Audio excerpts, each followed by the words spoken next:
Today's headline is the story of Osceola. The subheadline says, The Great Indian Warrior Born on Lake Waccamaw.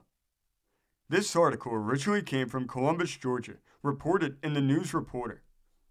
It says, a short time since we published an interview with Colonel McNeil of Scotland County, in which he stated that Osceola, the great Indian chieftain who so valiantly led the Seminoles of Florida in their war against the whites, was born on Lake Waccamaw in this county.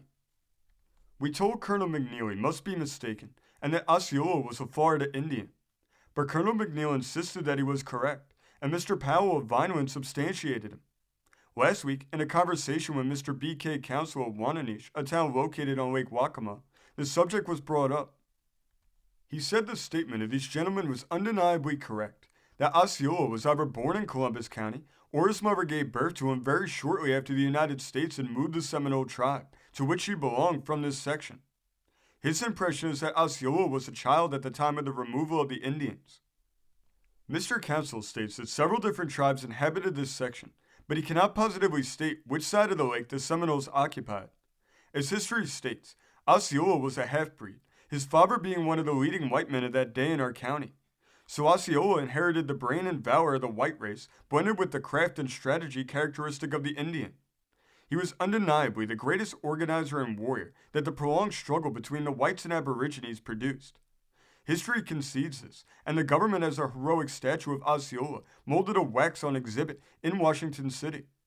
Even with the bar scimitar, a white family need not blush at the thought of one of their ancestors being responsible for the existence of this famous chieftain, and that the same blood flows in their veins.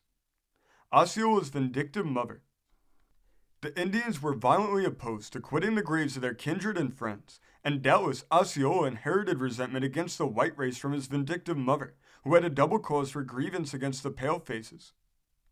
Anyway, before he reached his majority, Osceola became a leader among the Seminole Indians of Florida, and when the government decided to again remove them, this time west of the Mississippi River, they broke out in open revolt. These Indians were reinforced by a number of runaway blacks, and taking refuge in the impenetrable fastnesses of the Florida Everglades, did defiance to Uncle Sam. The hereditary chief of these Seminoles was named Bill Bowlegs, and being an old Indian, doubtless also came from our county. But the dashing and gallant young Osceola soon supplanted him in the confidence and affection of the Indians, and became their accepted leader. The first deed of daring by Osceola was the massacre of Major Dade and some 300 of his soldiers, not a man being left alive to tell the story of attack. These troops were thought all necessary to suppress the Seminole uprising, and so they marched with banners flying into the Indian country, and at night pitched their camp in what we believe is now Pasco County.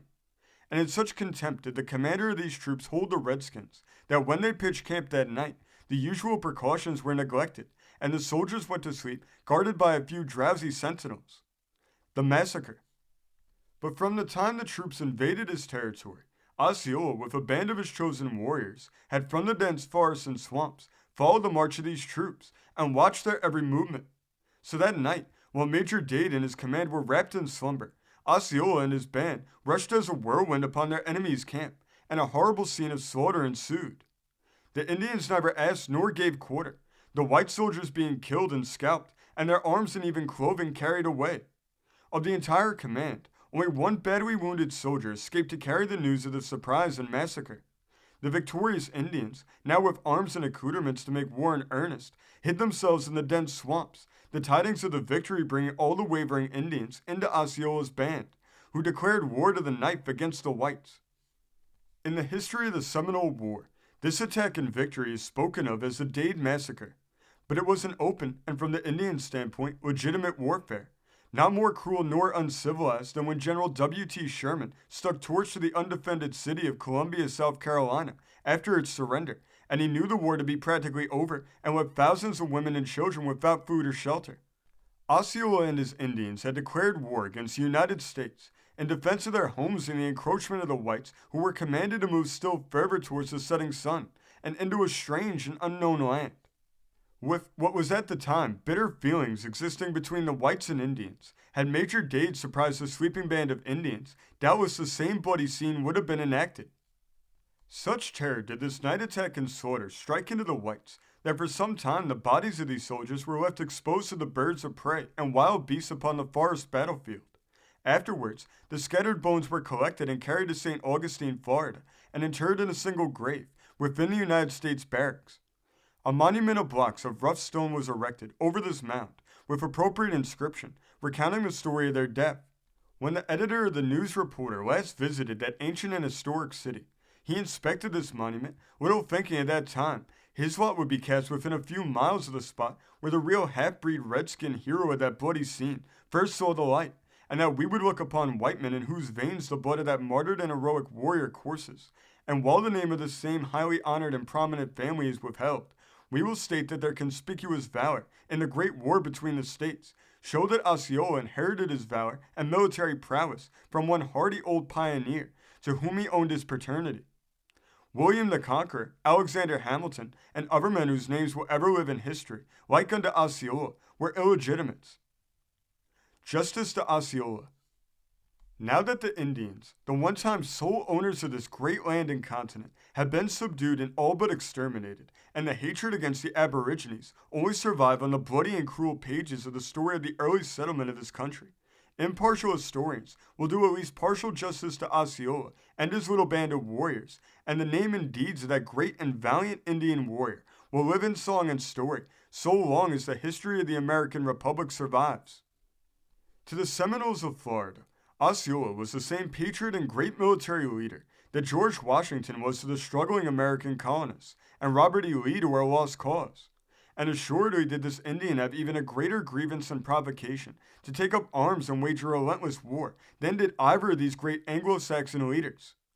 The war cry of Osceola and his band of brave red warriors, like unto Marco Bozzaris, was, "Strike for your altars and your fires, strike for the green graves of your sires."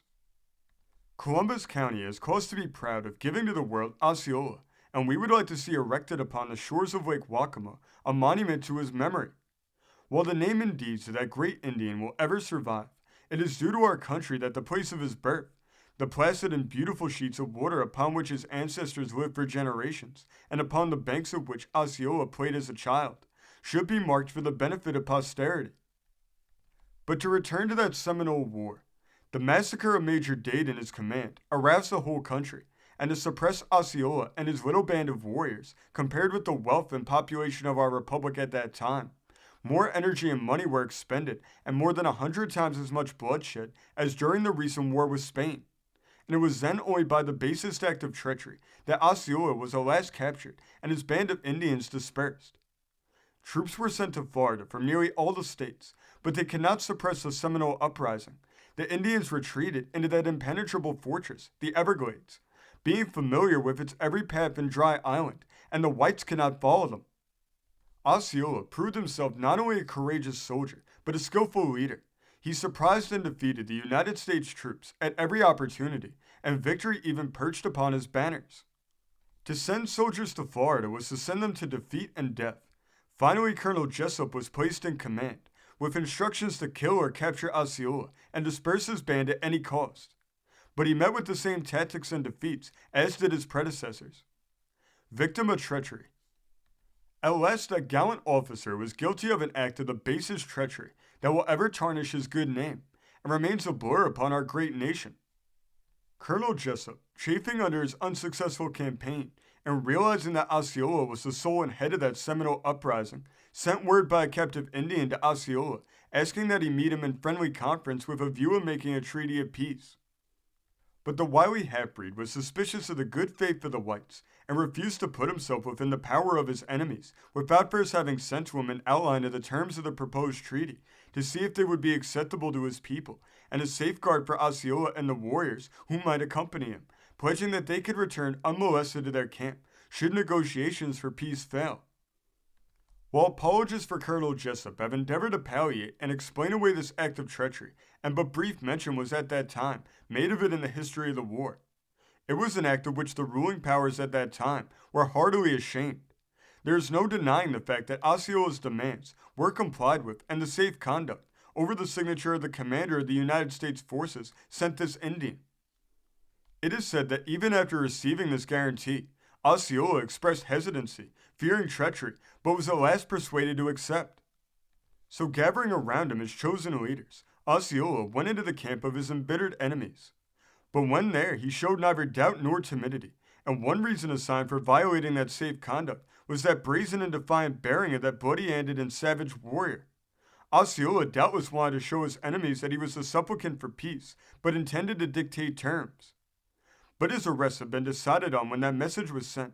Without preliminaries, Osceola and the Indians who accompanied on that mission of peace, as soon as they appeared in the white camp, unarmed and at the mercy of their enemies, were surrounded by the troops and taken prisoners.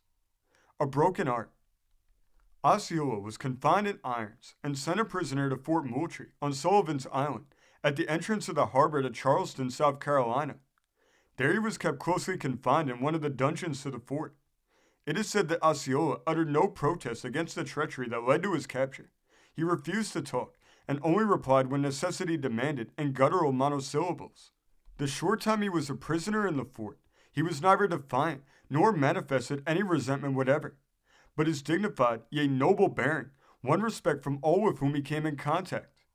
He ate but sparingly, and at long intervals, while holding his head aloft in the presence of his guard. When alone in that cell, he sat with drooping head and in the deepest gloom and despondency. But at the sound of footsteps showing approaching visitors, Osceola was on his feet in a flash, and as erect and straight as an arrow. It is said his eye was keenly penetrating, and he would look square in your eye without winking. Few cared to encounter that gaze a second time, for it carried that unuttered reproach that Osceola must have felt towards the white race. But it soon became apparent that the iron of humiliation had entered the soul of this great Indian chieftain and warrior, and that he was slowly dying from a broken heart. He refused to accept medical attention, but day by day grew weaker, slowly pining away. His thoughts were doubtless with his betrayed and vanquished people, but he never deigned to ask about the war. All of his life, roving the woods a free man, he must have chafed at having his liberty contracted to the four walls of that prison, and guarded by men he despised and had so often conquered. After being held a prisoner for several months, one day the tidings were given out around Fort Moultrie that Osceola was dying. His end was characteristic of his life. He gave no sign that he noted those gathered around the blankets upon which he reposed. If he suffered pain, he did not show it by word, look, or movement of even the eye. His spirit took its flight to the great hunting grounds believed in by the red man as the snuffing of a candle. It is an accepted fact that Osceola died from a broken heart. No honors were paid this dead warrior. A grave was excavated in the sand within the ramparts of the fort, and there the body interred. A plain marble slab with only the name Osceola chiseled thereon today marks his last resting place. When living in Charleston, we never visited Sullivan's Island without stopping at the fort and looking upon this grave. Our greatest shame. Fort Moultrie witnessed our nation's greatest glory and greatest shame. It was there that Sergeant Jasper, amid shot and shell from the British fleet, replaced the stars and bars on its staff, and there was imprisoned and died a heroic enemy who was captured through the basest treachery and deception. The arrest of Osceola ended the Seminole War. His band was disheartened and were soon driven by hunger into surrendering, and the tribe was transported to their new home in the then far west, where the remnant of this once powerful Indian tribe today lives. But the Seminoles originally came from the shores of Lake Waccamaw in Columbus County, and the plowshare continues to turn up fragments of their pottery and rude stone weapons of warfare in the chase. Mr. K.B. Council is well posted as to the different Indian tribes that once peopled this section, and sometime the coming summer, we intend to gather all the data practicable and write them up for the benefit of our readers, and especially the school children.